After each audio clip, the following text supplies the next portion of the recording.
আসসালামু আলাইকুম এভরিওয়ান। তো কেমন আছেন সবাই? আজ আমি তিলকিনতান যে জায়গাতে আমি দীর্ঘ 6 মাস ছিলাম, তো ওই জায়গা থেকে আমি চলে যাইতেছি। অনেক কষ্ট হইতেছে, কারণ এই জায়গাতে আমি দীর্ঘ 6 মাস ছিলাম, তো একটা মায়া পড়ে গেছে জায়গাটার উপর। তো অনেক কষ্ট হচ্ছে। বাট আস্তে আস্তে আমরা আবার চলে আসছি তিলকিনতান বাস স্ট্যান্ডে। আর এবার টিকিট নিতে হবে। তো টিকিট নেওয়ার পর আমি আবার বাসের দিকে রওনা দিচ্ছে, বাস উঠবো আমি আবার এখন।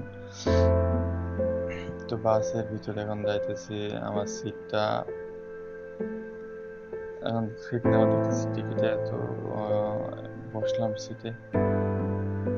এখন চিন্তা করতেছি যে কি, অনেকদিন ছিলাম জায়গাটায়, তো অনেক মায়া পড়ে গেছে। তো ছেড়ে যাইতেছি, অনেক কষ্ট তো হবে, আর জীবনে আসতে পারবো কিনা। তো বলতে বলতে আমাদের বাস ছেড়ে দিল। তো আমরা তিলকিনতান বাস স্ট্যান্ড লাস্ট টাইম দেখে নিলাম আর কি। এখন যেতে যেতে মনে করেন যে এইসব যে জায়গাগুলো দেখতেছেন, এইসব জায়গাগুলো পাম বাগান কেটে এখানে মনে করেন যে বিল্ডিং তৈরি, বুঝছেন? তো অনেক অনেক একর জমি। আপনার দেখেন তো সাপ, দেখেন অনেক জমি, কয়েকশো বিঘি মনে করেন জমি সাফ করে রেখে দিয়েছে যে এরা বিল্ডিং তৈরি করবে। এখানে কিন্তু গাছ ছিল, মানে পাম বাগান ছিল, বুঝছেন? তো পাম বাগান কেটে কেটে এই যে ইয়ে করতেছে, বিল্ডিং তৈরি করে। আর এটা ওভার ব্রিজের উপর, বুঝছেন? মানে মালয়েশিয়াতে আপনি যে ওভার ব্রিজ পাবেন, এত এত ওভার ব্রিজ পাবেন, তো আপনি যেতে যেতে দেখতে পাবেন হয়তো বা।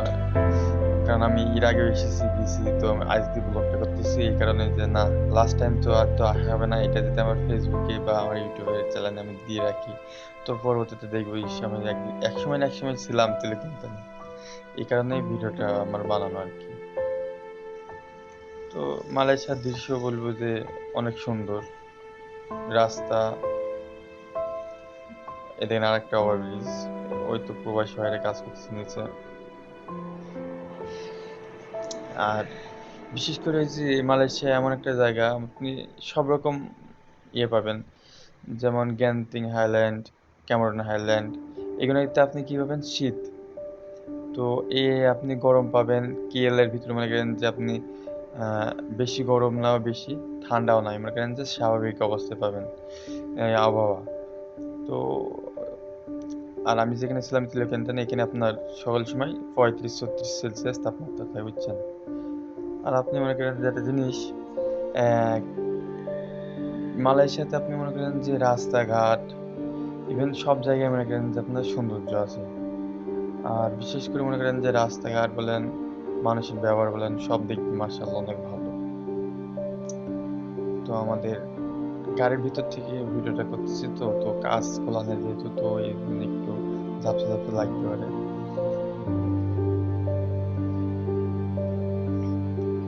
আর এটা মনে করেন যে এইসব গাছগুলোর উপরে হয়তো বা গাছগুলো মারা গেছে, আবার হয়তো বা গাছ লাগাবে। পানির উপর গাছ হচ্ছে। তো আমার ভিডিওটা অনেক বড় হবে, কারণ একটু সৌন্দর্য মনে করেন যে ক্যাপচার করতে চাইলে একটু ভিডিওটা বড় হওয়া স্বাভাবিক, বুঝছেন? তো আপনারা দেখেন, অনেক সুন্দর লাগবে আমার ভিডিওটা। তো এই একটা ওভারব্রিজ দেখেন, মানে মালয়েশিয়াতে আপনি অ্যাভেলেবল পাবেন এটা, বুঝছেন? এইসব ব্রিজ মনে করেন যে যাতায়াতের সমস্যা নেই, জ্যাম থাকে খুব কম। আর সৌন্দর্যটা আমার চোখে বেশি লাগছে, কারণটা মনে করেন যে এদের যে পরিবেশ অনেক সুন্দর। মনে করেন যে এই সাইডে পাম বাগান আর পাম বাগান, দেখছেন? পাম বাগান, পাহাড়ের উপর বাড়িঘর, দেখতে একদম অনেক সুন্দর লাগে। মনে করেন যে আর এখানে যে ক্যানেল, আর সামনে দেখতেছেন আর একটা মনে করেন যে ওভারব্রিজ। এসব ওভারব্রিজ মনে করেন যে বলে মালয়েশিয়াতে।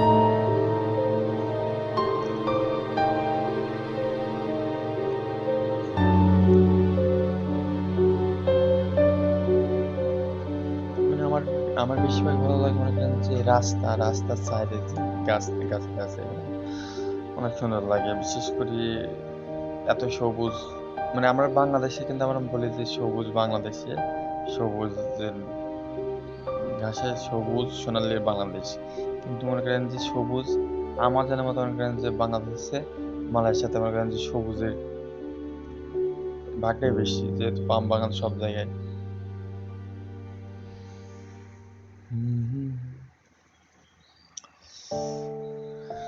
সামনে আর একটা ওভারব্রিজ।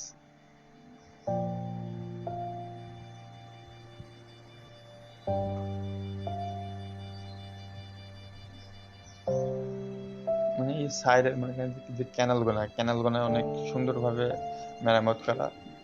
তো আপনার আরেকটা বিশেষ গুণ হচ্ছে মালয়েশিয়াতে মনে করেন যে রোদ হোক বৃষ্টি রোদ হোক আর যাই হোক, মনে করেন যে যত তাপমাত্রা পড়ুক না কেন, তো 3টা 2টার দিকে বা মানে দিনে একবার না একবার বৃষ্টি হবে। আমি এটা আল্লাহর রহমত, বুঝছেন। মনে করেন যে দেশের মানুষকে যত সম্মান দেওয়া হয়, মনে করেন যে কারোর উপরে অত্যাচার বা অন্যায় এগুলো করা হয় না, এর লেগে মনে করেন যে এটা হচ্ছে আল্লাহর রহমত হতে পারে। আর এত সৌন্দর্যের মধ্যে মনে করেন যে মালয়েশিয়া কি বলবো, মনে করেন যে বিশেষ করে যারা ইসলামিক মানে ইসলাম ধর্মে যারা অনুসারী, তাদের বিশেষ করে অনেক মর্যাদা দেওয়া হয়। হচ্ছে যাদের মাথায় টুপি থাকে ভাই, তাদের একটা আলাদা সম্মান আছে মালয়েশিয়া। আর এইটা দেখতেছেন যে মনে করেন যে পাহাড়, বুঝছেন, ছোট ছোট ছোটখাটো পাহাড়, পাহাড়ের উপরে কাজ চলতেছে।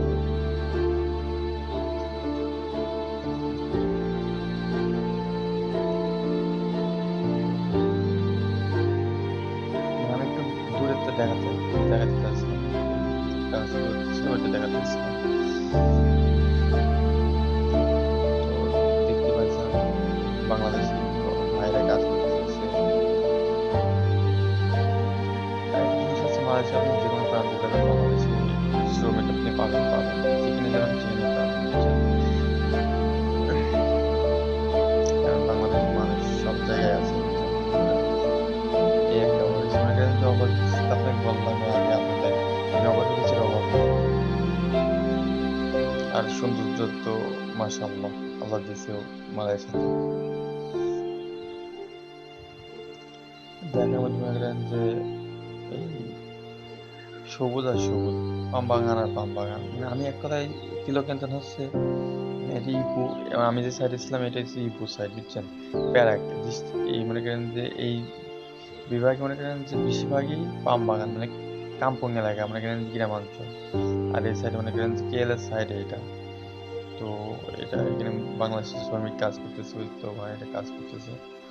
আর এখানে আবহাওয়াটা মনে করেন যে মোটামুটি মানে সাধারণে আছে, স্বাভাবিক আর কি। মানে কিলোকেন্টনের চেয়ে অনেক স্বাভাবিক। কিলোকেন্টনে আপনার 36°C তাপমাত্রা সবসময় থাকে। তো আস্তে আস্তে আমরা অনেক দূরে চলে এসেছি। আমি কিলোকেন্টন থেকে আসতেছি, এই রাস্তার আপনার আমার জার্নি করতে হবে 4.5 ঘন্টা কি 5 ঘন্টা। তো আপনি একটা জিনিস খেয়াল করে দেখবেন যে যারা মালয়েশিয়ায় মনে করেন যে 5 বছর 6 বছর আছেন বা তারও বেশি আছেন, তাদেরকে একটা জিনিস শিখাবেন যে মালয়েশিয়াতে আপনার কোনোদিন তারা গাড়ির হরেন শুনেছে কিনা। যতই জ্যাম হোক না কেন, যতই থাকুক না কেন, কোনো মনে করেন যে হয় না, গাড়ির সাউন্ড মানে হরেন শুনতে পাবেন না। আর আস্তে আস্তে মনে করেন চলে এসেছে অনেক দূর, মনে করেন আপনার টিভিএস বাস স্ট্যান্ড, এটা টিভিএস দেখতে আসছেন। টিভিএস বাস স্ট্যান্ড মনে করেন যে একটা এয়ারপোর্টের মতো। চলে এসেছি আর একবার 2-3 মিনিট বা 5 মিনিটের মধ্যে আমরা নামবো বাস থেকে। তো বাসটা আমাদের বাস চলে এসেছে, আমরা এখন নামবো। এখন নেমে যাচ্তেছি আমরা, আর এবং আমাদের এখন নেমে আমাদের ব্যাগ পত্র নেওয়ার জন্য নিয়েছিলাম। ইভেন ব্যাগ পত্র নিয়ে আমরা এখন মনে করেন যে